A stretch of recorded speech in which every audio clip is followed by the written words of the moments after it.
दोस्तों नमस्कार। आप देख रहे हैं पंचायत टुडे न्यूज। मैं हूं अशोक भगत। आज हम जसपुर जिले के विकासखंड पत्थल गांव में विख्यात डॉक्टर बीएल भगत हमारे साथ आज खास बातचीत कार्यक्रम में मौजूद हैं। उनसे हम संक्षेप में उनका परिचय चाहेंगे और साथ में इनकी क्या क्या उपलब्धियां हैं, क्या क्या सेवाएं देते हैं क्षेत्र की जनता को, उसको लेकर के हम कुछ बात करना चाहते हैं। सर थोड़ा परिचय देंगे। मेरा नाम डॉक्टर बिहारी लाल भगत है। मैं बेसिकली कांसाबेल के पास सिहारपुर गांव से बिलोंग करता हूं और यहाँ पे मैं करीब 24 साल से यहाँ पत्थल गाँव में रह रहा हूँ। अच्छा सर, आपकी उपलब्धि में जानना चाहूँगा, क्या क्या कुछ समाज सेवा के क्षेत्र में आप काम करते हैं, डॉक्टरी के साथ में थोड़ा सा हमारे दर्शकों को बताएंगे। देखिए, डॉक्टरी तो मेरा पेशा है।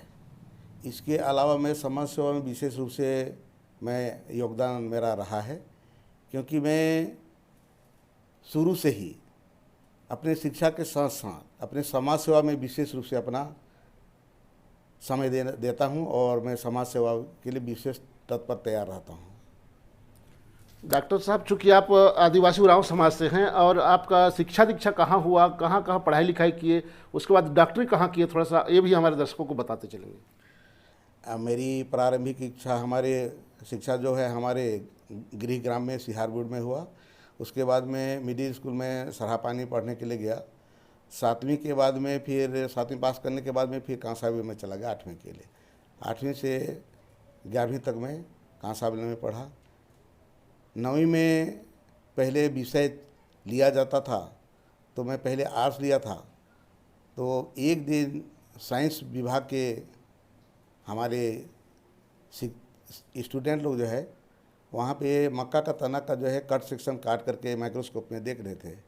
तो हमारे एक मंगल प्रसाद गुप्ता जी थे, उनको मैंने पूछा कि सर ये लोग क्या कर रहे हैं।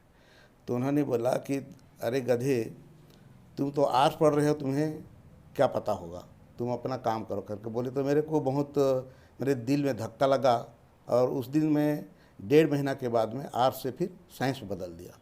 साइंस बदलने के बाद में वहाँ भी मेरे कई प्रकार के हमारे विरोध करने वाले थे। वहाँ उसमें हमारे एक अमृतलाल मींज करके थे, वो साइंस विषय नहीं सकोगे कह करके उन्होंने चैलेंज किया। उनका चैलेंज को मैं स्वीकार किया और 11वीं में 2nd डिवीज़न प्राप्त किया। उसके बाद मैं अंबिकापुर गया। अंबिकापुर बीएससी करने के बाद वहाँ से मेरा मेडिकल में सिलेक्शन हुआ और वहाँ से फिर मैं जबलपुर गया। जबलपुर से डिग्री प्राप्त करने के बाद में फिर वहाँ से फिर मैं अपने ट्रेनिंग के लिए मैं दिल्ली चला गया। दिल्ली से फिर 10 साल दिल्ली में रहने के बाद अपना ट्रेनिंग प्राप्त करने के पश्चात में यहाँ 24 साल से अपने पत्थल गाँव में आकर के अपना सेवा दे रहा हूँ। इस सफ़र में क्या क्या कुछ आपको चैलेंजिंग का सामना करना पड़ा सर, थोड़ा सा पब्लिक को बता देते हैं। चैलेंजिंग, हम एक बहुत ही गरीब परिवार के हैं। मैंने बचपन से 8वीं में मेरे पिताजी मुझे पढ़ाई छुड़वाने का मतलब विचार बनाए, क्योंकि गरीब परिवार के थे, हमको पुस्तक कापी खरीदने के लिए भी पैसा नहीं था। तो मैं गर्मी छुट्टी में क्या करता था कि मैं मजदूरी करने के लिए जाता था और गर्मी में तेंदू पत्ता तोड़ने जाता था। तेंदू पत्ता जब तोड़ने जाता था तो हमारे सहेली, हमारे दोस्त और यार लोग मेरे को हंसते थे कि देखो तेंदू पत्ता तोड़ रहे करके बोलते थे, परंतु उनके हंसी मजाक को मैं ऐसे नॉर्मल लेता गया। उसको भी मैं अपना एक प्रकार से उनके तरफ से ही मुझे जो है एक प्रकार से प्रोत्साहन मिला और मैंने अपने जीवन में कुछ कर गुजरने को चाहा और मेडिकल में सक्सेस होने पर मुझे खुशी हुई। और मेरे माँ बाप ने मुझे जो शिक्षा के लिए जबलपुर भेजे। जबलपुर से पढ़ के आने के बाद में जो आप लोगों के यहाँ जो सेवाएं दे रहा हूँ, इसके साथ साथ मैं समाज सेवा भी कर रहा हूँ। फिलहाल मैं जसपुर जिला के उरांव समाज का जिलाध्यक्ष हूँ मैं, और बीजेपी से करीब 20-22 साल से मैं जुड़ा हुआ हूँ और बीजेपी का एक कर्मठ कार्यकर्ता के रूप में मैं यहाँ पर हूँ। और पिछले 2 बार के चुनाव में मैंने प्रयास किया था, दोनों बार मुझे थोड़ा के लिए मैं चूक गया। तो इस बार मैं पुनः दोबारा प्रयास में हूँ, किस प्रकार इस बार जनता का सेवा करने का मुझे अवसर मिलेगा विधानसभा क्षेत्र क्रमांक 14 से, ऐसे मेरा विश्वास है। चूँकि डॉक्टर साहब का कहना है कि बहुत ही गरीब परिवार से बिलोंग करते हैं और बहुत ही विषम परिस्थिति से जूझते हुए इन्होंने डॉक्टरी की पढ़ाई की, तेंदुपत्ता तोड़ना पड़ा इनकी ज़िंदगी में। आप समझ सकते हैं गरीब परिवार के लोग को क्या क्या नहीं करना पड़ता है, क्योंकि उसके बाद भी एक आदिवासी समुदाय से आगे बढ़ करके डॉक्टरी की उपाधि मिलती है। डॉक्टरी पढ़ाई करने के बाद आप डॉक्टरी में एक फ्रंट लाइन वर्कर के रूप में सेवाएं दे रहे हैं। पत्थलगांव में शिशु रोग विशेषज्ञ के रूप में यहाँ प्रख्यात डॉक्टर BL भगत को के नाम से जाने जाते हैं। इनसे हम और पूछना चाहेंगे, विधानसभा के लिए टिकट के लिए प्रयास करते हैं, क्या कुछ चुनौतियों का सामना करना पड़ता है सर, बताएंगे थोड़ा सा। बीजेपी आपको टिकट दी थी या नहीं दी थी इस बार? नहीं, देखिए, बीजेपी तरफ से मुझे टिकट नहीं मिला है अभी तक।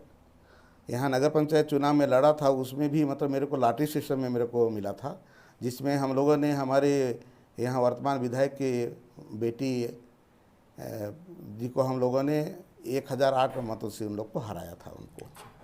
और तब से मेरे को राजनीति में रुचि बढ़ती गई और मैं राजनीति में जुड़ करके गांव-गांव, घर-घर जा कर के मैं संपर्क कर रहा हूं और मैं अपना अस्तित्व को जो है और मजबूत करने में लगा हुआ हूं, ताकि लोग बाग को चिकित्सा के साथ साथ समाज सेवा करने का भी मेरे को इस राजनीति में आकर के सेवा करने का मौका मिल सके। उसी शुभ अवसर का मैं इंतज़ार कर रहा हूँ। डॉक्टर साहब, भारतीय जनता पार्टी के द्वारा अगर आपको जनता का सेवा करने के लिए अगर समय आपको टिकट दिया जाता है तो आपका क्या कुछ कहना रहेगा, इस पर क्या कुछ प्रतिक्रिया देंगे? देखिए, मेरी ये पूरी कोशिश रहेगी कि लोग बाग का, नेता लोग का मैं देखता हूँ कि जीत जाने के बाद में वो पार्टीबाजी का बात करते हैं, लेकिन पार्टीबाजी तब तक करना चाहिए जब तक आप कैनवासिंग कर रहे हैं, तब तक करते हैं तो ठीक है।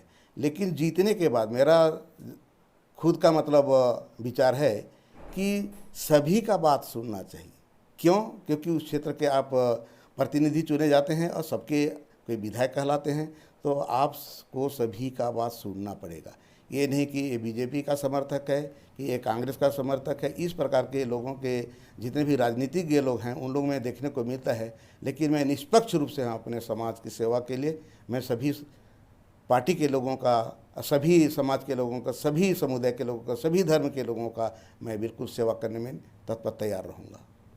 तो आप समझ सकते हैं कि जन सेवा करने का अपना अनुभव साझा कर रहे हैं डॉक्टर साहब, और इनका कहना है कि अगर पार्टी इनको जो है टिकट देती है तो निश्चित ही पब्लिक के सेवा करने के लिए हमेशा तत्पर रहेंगे, ऐसे इनका कहना है। चूँकि इनसे अब हम थोड़ा सा और पूछना चाहेंगे, पत्थलगांव को लोग जो है जिले के रूप में देखना चाहते हैं सर। अगर आप यहाँ से, अगर आपको विधानसभा टिकट लड़ाई जाती है भारतीय जनता पार्टी की ओर से, अगर आप जीत करके आते हैं, क्या कुछ यहाँ के लोगों को सौगात देंगे? देखिए, बहुत दिन से यहाँ बहुप्रतीक्षित हमारे पत्थलगांव को जिला बनाने की जो बात कही जा रही है, मेरे ओर से पूरा तन मन धन लगा रहेगा कि हम कम से कम पत्थलगांव को जिला निश्चित रूप से बनाएं। क्योंकि यहाँ से हम लोगों को कहीं जैसे रायगढ़ भी जाते हैं तो हमारा 100 किलोमीटर 110 किलोमीटर होता है, जसपुर भी जाते हैं तो 110 किलोमीटर होता है करीब करीब। जब हम कोई सरकारी काम से जाते हैं, कोई कचहरी के काम से जाते हैं, तो वहाँ हम लोगों को काफ़ी परेशानी का सामना करना पड़ता है। हमारे बेटी बहन कोई भी जाते हैं तो किसी काम से, तो उनको काफ़ी ज़्यादा परेशानी होती है। 100 किलोमीटर जाना होता है और वहाँ ठहरने का कोई व्यवस्था नहीं है, ना वहाँ कोई खाने का व्यवस्था भी ठीक नहीं है। इसलिए ऐसे जगह में हम लोग कोशिश ये कर रहे हैं कि उरांव समाज की ओर से एक भवन बने और भवन में जाकर के कम से कम वहाँ 5-5, 6-6 कमरा का जो है एक महिला ग्रुप का अलग से और पुरुष ग्रुप के लिए अलग अलग जो है कमरा बनवा देंगे, ताकि वहाँ पे कि विषम परिस्थिति में जाए और ऐसे परिस्थिति आए कि जैसे रात हो जाए तो ऐसे समय में वहाँ पे वो जाकर के रुक सकें, ऐसा मेरा विचार है। तो डॉक्टर साहब का कहना है कि समाज सेवा के क्षेत्र के साथ साथ जो है राजनीति से भी ताल्लुक़ रखते हैं। इनका यही कहना है कि भारतीय जनता पार्टी की ओर से अगर पार्टी इनको अगर विश्वास करती है और इनको जो है जनता का सेवा करने का मौका देती है, तो बिल्कुल ही डॉक्टर साहब अपने आप में खरा उतरने का प्रयास करेंगे, ऐसे इनका कहना है। चूँकि आपको बताना चाहूँगा कि क्षेत्र के ये आदिवासी जो बेल्ट है, आदिवासी क्षेत्र होने की वजह से यहाँ के लोग जो है बहुत ही पिछड़े हुए हैं। कुछ ऐसे हिस्से हैं जहाँ के शहरी भूभाग के लोग बहुत ही शिक्षित हुए हैं, उसके बाद भी अगर यहाँ ग्रामीण क्षेत्र के अधिकांश लोग जो है शिक्षा से, स्वास्थ्य से, तमाम तरह के जो सुविधाएं मिलनी चाहिए उससे जो लोग वंचित हो रहे हैं सर, उसको क्या कुछ आप दिशा दशा प्रदान करेंगे? देखिए, निश्चित ही स्वास्थ्य के बारे देखा जाए तो थोड़ा सा यहाँ हमारे छत्तीसगढ़ में चिकित्सा सेवा में थोड़ा लचर व्यवस्था देखने को मिल रही है। आज ओपीडी में देखे हैं तो भले डॉक्टर लोग मुझे कुछ भी समझें, लेकिन वो अपना समय सही तरीके से दे नहीं पाते हैं, जिसकी वजह से इस प्रकार की परेशानी होती है। कुछ मरीज देख लेते हैं, उसके बाद में काफ़ी देर हो जाती है, विलम्ब हो जाती है, उसके बाद में फिर अपने घर में जा कर के मरीजों को देखते हैं। इस प्रकार से जो मरीजों के प्रति जो व्यवहार देखने को मिल रहा है उसके लिए मैं सख्त खिलाफ हूँ। और इन सब चीज़ों को देखते हुए मैं कोशिश ये मेरी रहेगी कि सबको समय पे अपना हॉस्पिटल जाएं और समय पे आएं। मतलब ये निश्चित रूप से हम लोग उनके लिए कटिबद्ध रहेंगे। डॉक्टर साहब, आपसे जानना चाहूँगा कि आपके भारतीय जनता पार्टी के शीर्ष नेताओं के साथ आपका कैसा कुछ तालमेल है, इस संबंध थोड़ा सा हमारे दर्शकों को बताते चलेंगे तो? कि देखिए, सभी हमारे वरिष्ठ और कनिष्ठ सभी नेताओं सबके साथ मेरा मधुर संबंध है। किसी के साथ मेरा कोई अटपटा नहीं है, लेकिन एक कट्टर भाजपा नेता और कट्टर समर्थक होने के नाते कभी कभी जब अपने हक की लड़ाई लड़ते हैं तो नहीं मिलता है तो अपने दिल में थोड़ा ठेस पहुंचती है। उस समय अपने दिल को थोड़ा सा दुख होता है, परंतु मेरे को किसी के साथ में कोई इस प्रकार से मतलब वाद विवाद कुछ नहीं है मेरा। अच्छा, आप डॉक्टर BL भगत के साथ जो औपचारिक चर्चाएं हो रही थी उसको आप सुन रहे थे। आप देख रहे हैं पंचायत टुडे न्यूज। आप हमारे इस चैनल को सब्सक्राइब करें, शेयर करें, कमेंट करें। हमारे इस चैनल को आप फेसबुक और इंस्टाग्राम में भी फॉलो कर सकते हैं। धन्यवाद।